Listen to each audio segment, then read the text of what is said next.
আচ্ছা, আপনার যে ফাইলসের সমস্যাটা এটা কত মাস যাবৎ ছিল? প্রায় ৩ মাস। 3 মাস যাবৎ ছিল। জি। এটা মলদ্বারের কোন পাশ ফোলা ছিল আপনার? ডান পাশ বেশি ছিল, বাম পাশে কম ছিল। মলদ্বারের ডান পাশ বেশি ফোলা ছিল এবং বাম পাশটা একটু কম ফোলা ছিল।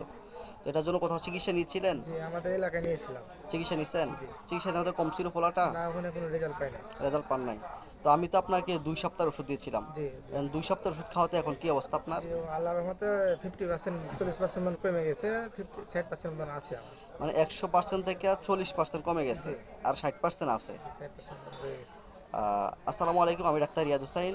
আমার সামনে একজন পেশেন্ট বসে বসে আছে। ওনার প্রায় 3 মাস যাবৎ, 3 মাসটি হবে আপনার, জি, 3 মাস যাবৎ ওনার 3 মাসের ফাইলস বেশি হবে। এবং মলদ্বারের ডান পাশ ফোলা ছিল বেশি।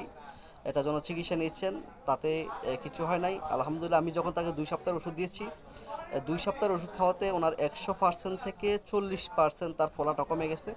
এবং এটার জন্য হোমিওপ্যাথি অর্শো ফাইলস বা গ্যাজের জন্য আমাদের হোমিওপ্যাথিতে এটার জন্য স্থায়ী সমাধান আছে। রোগী যদি কিছুদিন ধৈর্য ধরে ওষুধ সেবন করে, ইনশাল্লাহ এটা থেকে স্থায়ীভাবে মুক্তি পেয়ে যায়। আর আমার চেম্বার হলো জননী হোমি হল, জলমূত্র বাজার, আল আরাফা ব্যাংক থেকে 100 গজ উত্তর দিকে, চান্দেনা রোড। এবং আমি এখন বর্তমানে যে চেম্বারে বসে আছি সেটা হচ্ছে মুকুন্দপুর পূর্বপাড়া। আর যাদের অর্শ ফাইলস বা গ্যাজ আছে তারা যদি হোমিওপ্যাথি চিকিৎসা নেন, এটার জন্য হোমিওপ্যাথিতে খুব ভালো মানের চিকিৎসা আছে এবং এটার জন্য স্থায়ীভাবে সমাধান আছে।